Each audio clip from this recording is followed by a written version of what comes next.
So yesterday, as you were discussing about I was telling you that erythromycin and clarithromycin tend to have a very specific drug interaction. Okay, they tend to be microsomal enzyme inhibitors, because of which other drugs which are metabolizing using microsomal enzymes, liver microsomal enzymes, their blood concentration will increase. So whenever you give erythromycin or clarithromycin, make sure that you avoid giving carbamazepine, valproate, theophylline, digoxin, warfarin. All of these drugs rely on microsomal enzymes of your liver. If these drugs are given simultaneously with erythromycin, it can lead to toxicity of these drugs because their concentration in blood will increase. Now, coming to uses of erythromycin, uses of erythromycin. Okay. Uh, First and foremost, you can use it in. It is basically used as an alternative to penicillins. Okay, used as an alternative to penicillins, especially in case of penicillin allergy. If a person has penicillin allergy, in them erythromycin can be very very useful because their spectrum is pretty much identical. Okay. You can use it in case of atypical pneumonia. Okay. Atypical pneumonia which is caused by your mycoplasma or caused by chlamydia, legionella. In all of them you can give this thing erythromycin 400 500 mg QID, 500 mg 4 times a day. Okay. You can give it oral or IV. If you're giving it oral, please make sure that you give a enteric coated tablet rather than a normal tablet. Okay, it will get destroyed in gastric juice. So atypical pneumonia caused by chlamydia, mycoplasma and legionella. Okay. Then it can also be used in legionnaires pneumonia, the pneumonia that is caused by legionella. You can use it in whooping cough. Okay. Particularly useful. You can also use clarithromycin or azithromycin in whooping cough as well. Okay. Erythromycin, it is used in treatment and post-exposure prophylaxis. So after once exposure has occurred to whooping cough, later on, whenever what do you call, other people who have come in contact with the person who had, let's suppose there is a patient who has whooping cough, उन लोगों के साथ में जो contact में थे family members and all, और उन लोगों को prophylactically you give erythromycin just so that they do not develop whooping cough. Okay. Post exposure prophylaxis बोलते हैं लोगों को, because you already know they have been exposed and they are not yet presented with whooping cough, so you are giving it prophylactically just so that they do not develop whooping cough later on. All right. You can give it in streptococcal infections, specifically pharyngitis, tonsillitis, or scarlet fever. In all of them, erythromycin is very good. You can give it in staphylococcus infection, you can give it in diphtheria, syphilis, gonorrhea, all of these, tetanus, anthrax. Okay. You can give it in tetanus, you can give it in anthrax. Okay. Anthrax you can give it as an alternative to penicillins. Okay. You can use topically as well. You will get erythromycin ointments, and those ointments can be applied. Okay, for skin infections and for boils. You can also use it for syphilis and gonorrhea. Okay. Then there is another drug called azithromycin.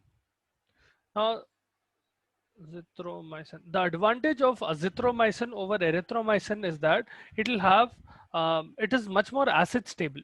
Okay, it will not get dissolved in the acid like erythromycin does. You will not need to give a enteric coated tablet of azithromycin. It can be given as such. So this is acid stable. It will not disintegrate in your stomach because of the acid. It is free of drug interactions. Free of drug interactions. Meaning it will not affect, uh, no effect on hepatic metabolism. See, one big problem with erythromycin was that it was inhibiting microsomal enzymes, because of which other drugs are getting affected. That is the main drug interaction of erythromycin. यहाँ पर azithromycin will not have that problem. It will also get rapidly absorbed, much more faster than erythromycin, because of which you will see effect much more quickly. It is longer acting. T half is also longer acting, and it is better tolerated as such. There are fewer side effects associated with azithromycin when compared to erythromycin. As such, azithromycin is given as a loading dose followed by a maintenance dose. If you remember, when we were discussing about general pharmacology, I told you the concept of loading doses and maintenance doses. Okay? Loading dose you will give to peak the serum concentration of the drug. Only 1 or 2 doses are given, not more than that. Okay? Generally एक दिन में एक ही देते loading dose. After that you give a maintenance dose, whose dose will be much more lower, and it will only be so that it can maintain the what do you call drug concentration in the serum. Loading dose is given so that increased amount of अगर ज़्यादा dose दिए तो it will reach your blood quicker. That is the concept behind loading dose. Alright. So generally speaking, azithromycin का loading dose is around 500 mg and maintenance dose is around 250 mg. Now 250 mg is given OD. Okay, once you give loading dose, after that you give 1 dose of 250 mg. You can give it for 4 days. Okay. Now, as such, there are a few bacteria which are resistant to macrolides. Okay, especially there is one very particular bacteria called pneumococci. Pneumococci, which develops resistance to macrolides, are pretty common nowadays. So for that, there has been a modified macrolide that has been made, which is called ketolide. Okay, so there were strains of pneumococci which developed resistance to macrolides, and for that reason, to treat that particular resistant pneumococci, ketolides were made.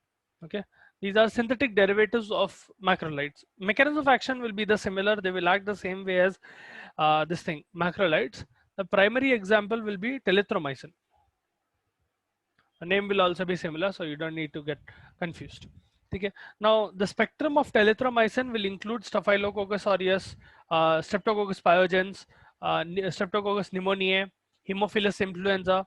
So everything that has developed what do you call resistance to erythromycin or azithromycin. Okay. Antibiotic resistance is something that is occurring at a very alarming rate. So newer antibiotics needed to be made. Also because antibiotics were not used properly. That is also one of the reasons why antibiotic resistance developed. Okay. So we have Staph aureus. Then we have pyogenes. Then S. pneumoniae. Then there is Haemophilus influenza. Okay. Please be careful. Do not confuse between get confused between what is Haemophilus influenza and influenza virus. The flu that you see is a viral infection caused by influenza virus A or B. That is a different organism altogether. That is a virus. Haemophilus influenza causes other things. Okay. It will cause a what you call a rash-like fever. That is a different thing. Haemophilus influenza is a bacteria. Then H. pylori. Okay. Helicobacter pylori. Then you can use it in mycoplasma. You can use it in Toxoplasma gondii. This is a parasite. Okay. You can use it in chlamydia. You can use it in anaerobic bacteria like Bacteroides fragilis. You can also use it sometimes in case of mycobacterial infections. Not common, but you can be used. Telithromycin. Now coming to mechanism of action, as I told you, it will be the same as macrolides, where it is inhibiting 50S ribosome, and at lower concentration it will be bacteriostatic, whereas at higher concentration it will kill the bacteria. Okay, bactericidal ho jata. PK of the drug is that it will be well absorbed orally. Okay, generally it is given OD because it is absorbed orally, and what you call tissue penetration is good, as well as T half is pretty long. You can give it OD. Okay, good tissue penetration. Tissue penetration अच्छा रहा बोले तो bone infections, soft tissue infections, abdominal infections वो पूरा में दे सकते. Any antibiotic which has a good tissue penetration, it means that it can treat all of those symptoms, all of those problems. Okay. Now, specific adverse effects related to telithromycin include nausea, vomiting. So, adverse effects include nausea, vomiting, diarrhea. Okay. It can cause colitis, inflammation of the colon. Okay. Specifically pseudomembranous colitis. Okay. It's a special variant of colitis, colon inflammation. It can increase liver enzymes. You will I see a sharp increase in the amount of ALT and AST. Okay. Other than that, it can cause hepatic failure. If the dose is not monitored, it can lead to hepatic failure. Okay, so be careful. Avoid it in patients who already have hepatic problems. You also have to avoid it in patients who have what you call uh, this thing, a prolonged QTC. Patients who have arrhythmic problems, or patients who have what do you call QT intervals, whose QT intervals are prolonged, उन लोगों के अंदर avoid करो ketolides देना. Also avoid it giving with other anti-arrhythmic drugs, or giving it with any other drugs that can prolong QT intervals or can affect your QT intervals. Okay, something like cephalosporins. Avoid it with that. Now you can use it in community acquired pneumonia, you can use it in pharyngitis, you can use it in sinusitis as well. Oh dear, Pavani, please be careful of where you're touching the screen. All right, so this is about the common macrolides that you see. Now we have another topic called miscellaneous antibiotics. Okay. This will include a few of what you call macrolides, but it will be a mix of several antibiotics. All right.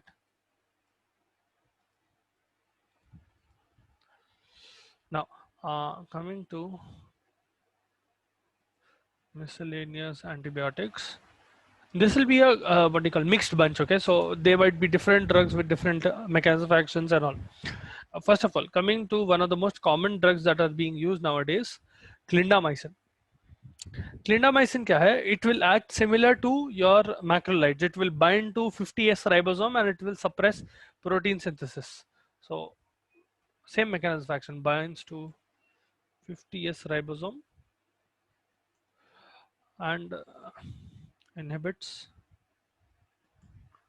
protein synthesis. And just like macrolides, at lower concentrations, clindamycin will generally, normally at any concentration, at normal concentration, clindamycin tends to be bacteriostatic. It will only stop the growth of bacteria, okay, rather than inhibiting, I would say suppress protein synthesis, because it is inherently a what do you call bacteriostatic agent. Okay. Because of that, at normal concentration, it will only stop the growth of the bacteria, whereas if you give it at a higher concentration, it can kill the bacteria itself. Okay. Spectrum of clindamycin will include, so oh dear.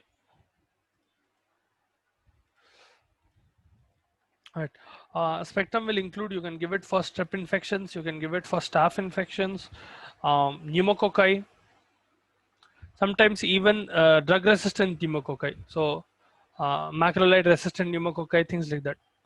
Pneumococci. Arey Baba. Pavani, please be careful of where you are touching the screen.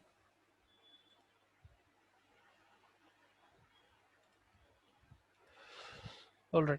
Pneumococci. You can also use it for anaerobes. Anaerobic bacterial का infection कैसा होता बोले तो it will generally develop as either a small cyst, or it will make a abscess, and inside that abscess there will be no access of inside the abscess there will be no access of oxygen. So there will be no blood supply inside there and there will be no oxygen, because of which that area will become a non-aerobic zone. Okay? In that area anaerobes will start proliferating because it is a nice wet warm environment. Anaerobic bacteria will start proliferating there, especially something like Bacteroides fragilis. There are other anaerobic bacteria as well. All of them will use the same mechanism. Or in case of cellulitis, where there is proper necrotic area or cell damage area where blood vessels have been dead, and वहाँ पर because of cell damage and blood vessel damage there is no oxygen supply properly, that area will become anaerobic. A nice anaerobic bacteria will develop there.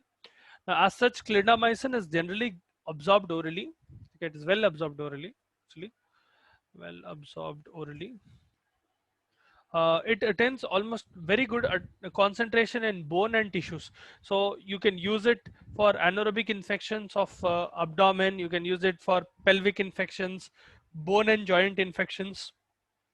You can use it for skin infections, especially skin infections that are caused by MRSA, methicillin resistant Staphylococcus aureus.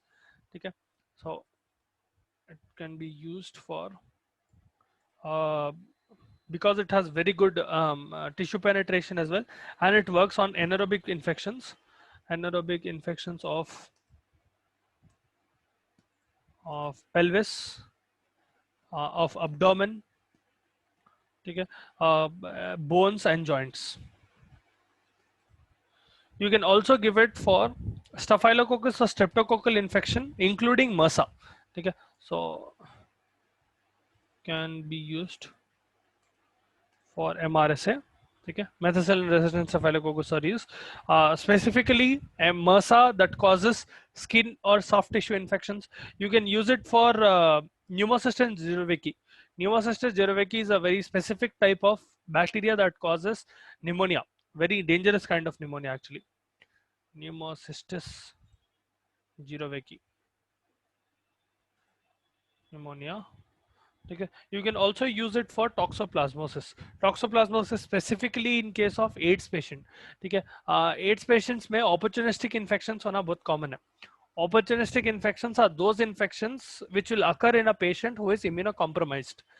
अब HIV patients में immunity will not be good, right? Because it is targeting CD4. आप लोगों को कभी HIV के बारे में पढ़ा है?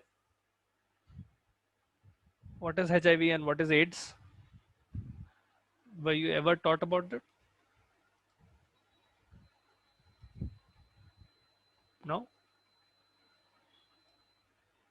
Yes, sir. Right. Okay. So if you have been taught, then you will know the background information. Normally what happens is HIV will, the virus itself will come inside your body and it will start harboring in T helper cells, CD4 plus T helper cells. उसके अंदर क्या करते हैं? It will enter the cell and it will start dividing inside it. Because of that, your own immunity will not be able to detect that HIV virus and it will not be able to kill the virus. Okay? And consequently what happens is, because it is harboring inside one of your immune cells, it will end up killing that cell itself. So there will be severely what do you call the patient will become severely immunocompromised. Their immune system will not work properly. At that point of time, if there is an infection occurring in the patient, those infections are called opportunistic infections. Okay, they're taking the opportunity when the patient is already immunocompromised. Okay, toxoplasmosis is a infection that occurs, that it is a opportunistic infection basically.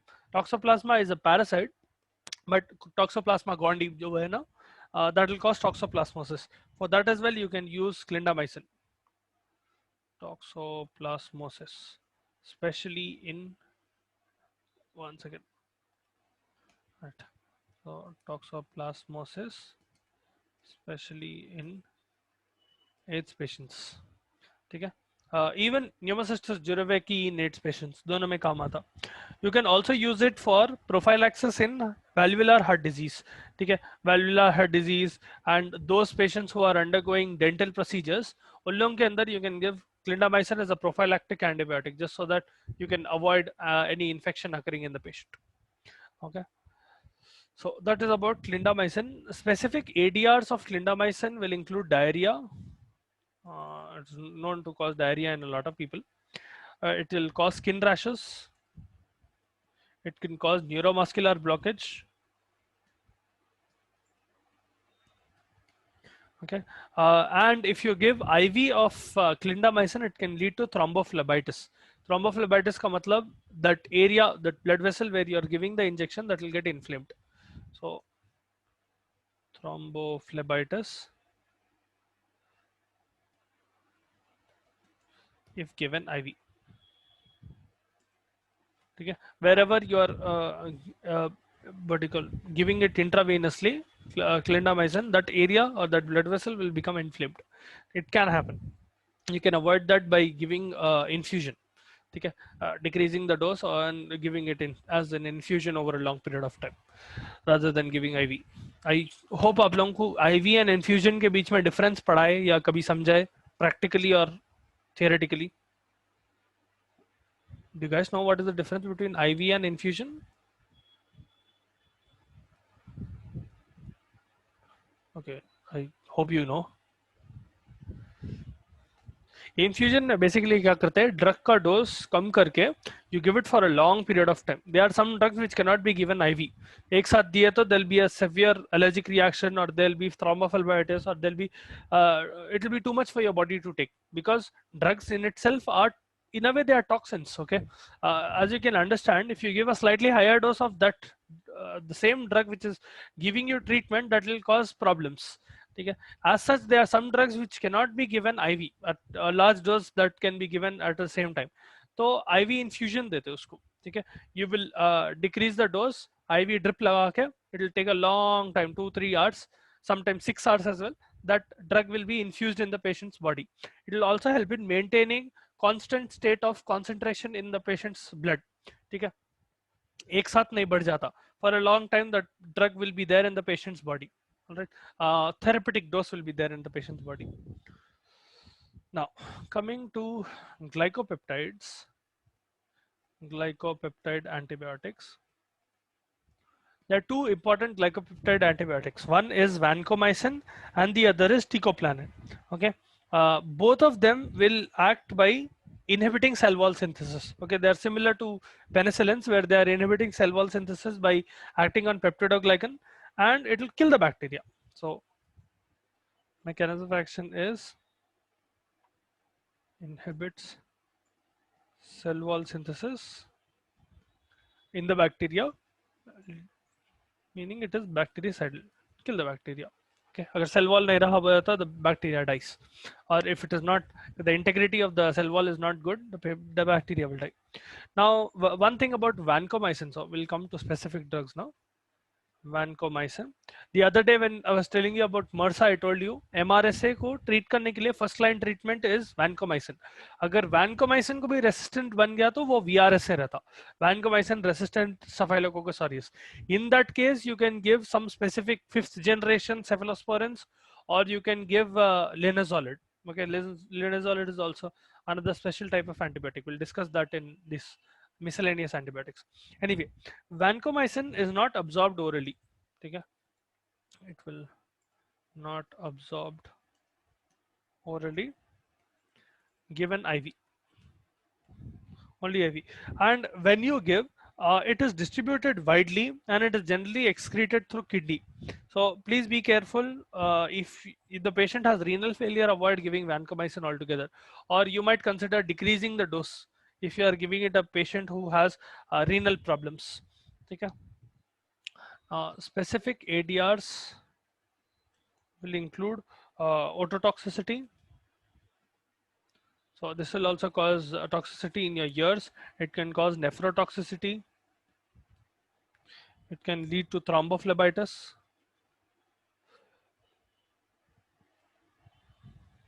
It can cause rashes and injection site pain. Wherever you're injecting, that site will become inflamed and that site will be very painful for the patient.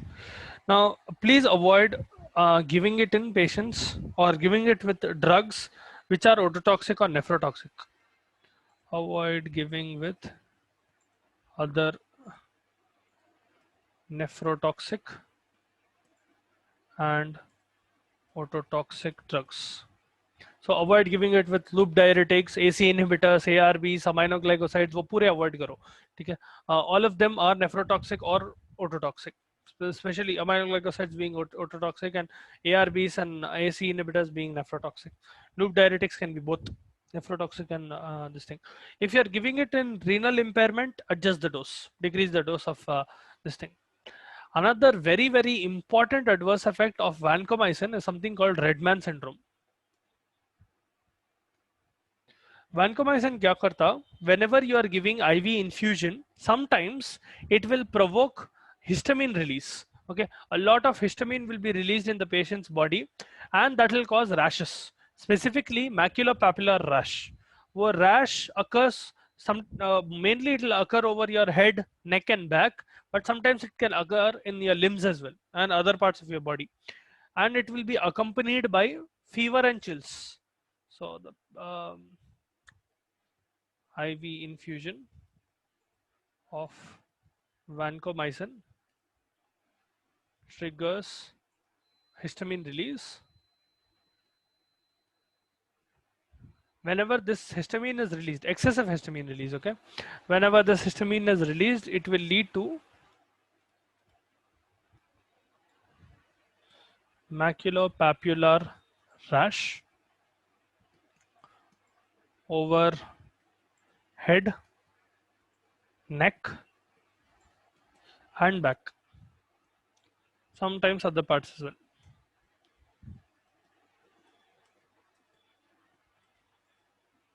Okay. Now this can be avoided. I'll show you an image of how Redman syndrome looks. This can be avoided if you dilute the dose. Okay. This can be avoided by diluting the dose of vancomycin. Okay. Or you can inject it, you can extend the time of the infusion. Okay. So both of the things you can do. You either increase the time of infusion, or you what do you call, dilute the dose of vancomycin.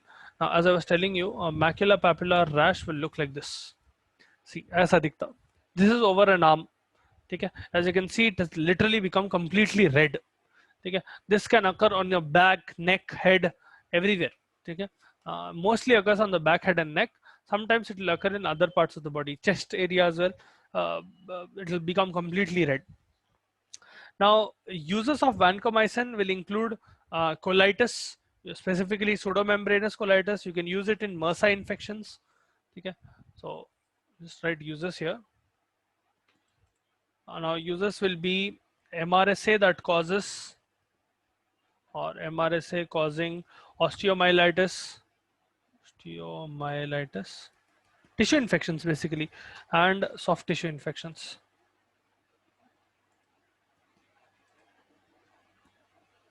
Okay. You can also use it for endocarditis, specifically endocarditis that is caused by enterococci. Okay. Enterococcal endocarditis. Okay. This can be used as an alternative to penicillin in case of enterococcal endocarditis. Normally penicillins use करते हैं enterococcal endocarditis use treat करने के लिए, but in this sense you can use vancomycin. You can also use it for pneumococcal infections which are resistant to penicillins. So pneumococcal infections which are resistant to PCN. Specifically, you can use a combination of vancomycin and cephalosporins. But be careful, because vancomycin itself is a nephrotoxic agent. Cephalosporins can be nephrotoxic agent. Please be careful when you're using this combination. You can use either vancomycin or cephalosporins, or you can use a combo as well. Okay? But monitor the patient's renal function when you are giving this combination or giving either of these drugs. Okay? So that is about vancomycin. Now coming to teicoplanin, we have teicoplanin. This is also a glycopeptide antibiotic, same mechanism of action, same MOA as vancomycin. This will also disrupt cell wall of the bacteria and cause death of the bacteria. Okay, it is less toxic than vancomycin. That is the advantage. Okay, spectrum is also pretty much the same. Spectrum, so same MOA and spectrum will click the spectrum as vancomycin. It is basically given IM, given intramuscular. Okay, less toxic than vancomycin. That is one of the biggest advantages. It will not cause Redman syndromes, and it will not cause Redman syndrome, and it will not cause as severe reactions. It can cause allergic reactions sometimes, though. In some patients, teicoplanin-induced allergic reactions can occur. You can use it for osteomyelitis. You can use it for endocarditis due to MRSA and enterococci. Okay, normally you give a dose of 200 to 400 mg per day of teicoplanin. Now, coming to polypeptide antibiotics. Now, polypeptide antibiotics में mainly आता है आपका polymyxin, ठीक है, and colistin. Technically speaking, polymyxin 5 types. Polymyxin itself is of 6 types. The 6th type of polymyxin is colistin. Newer form of polymyxin is colistin. Okay? You have polymyxin A, B, C, D, E, and what you call the 6th type will be colistin. Now, you have to bear in mind that both of these drugs are, please be careful, these drugs are very, very, very, very dangerous. Okay, only give them in life-threatening conditions, and please make sure generally colistin could be colistin या polymyxin loading dose देके what you call maintenance dose देते, and the dosages are around 9 million units, 12 million units वैसा रहता. million units में देते उसका dose, 6 million units to 13 million units ऐसा देते. Please make sure that whenever a patient is getting polymyxin, they should only have loading dose once during the whole course of treatment. अगर loading dose 2 दिन continuously दिए, the patient's liver will get fried. Okay, liver and kidneys, both of them will get fried. They are severely nephrotoxic, they are neurotoxic, they cause thrombophlebitis, and they cause rashes. Okay, now the mechanism of action of the drug will be that it will alter cell permeability. Mechanism action, they alter cell membrane permeability, okay, leading to leakage of contents, bacterial cell contents, okay, basically leading to death of the bacteria. Hence they are bactericidal. Okay. If you are opening a hole inside the bacteria will obviously die. Okay. The contents of the bacteria, the cell organelles will come out. Okay. Now it is not absorbed orally. You have to apply it topically, or in some cases you can give an IV as well. Especially in life-threatening conditions, IV देते colistin का. Okay. Not absorbed orally, applied topically.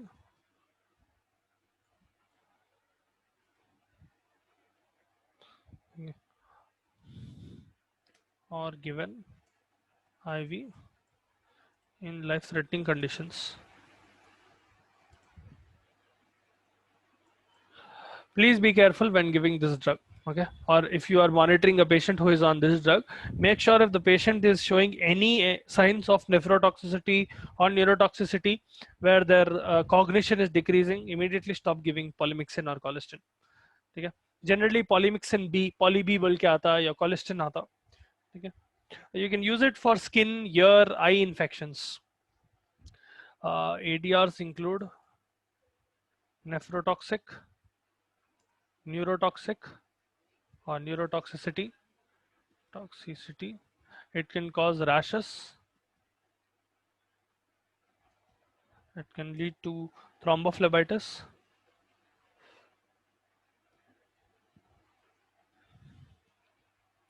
And drug-induced fever.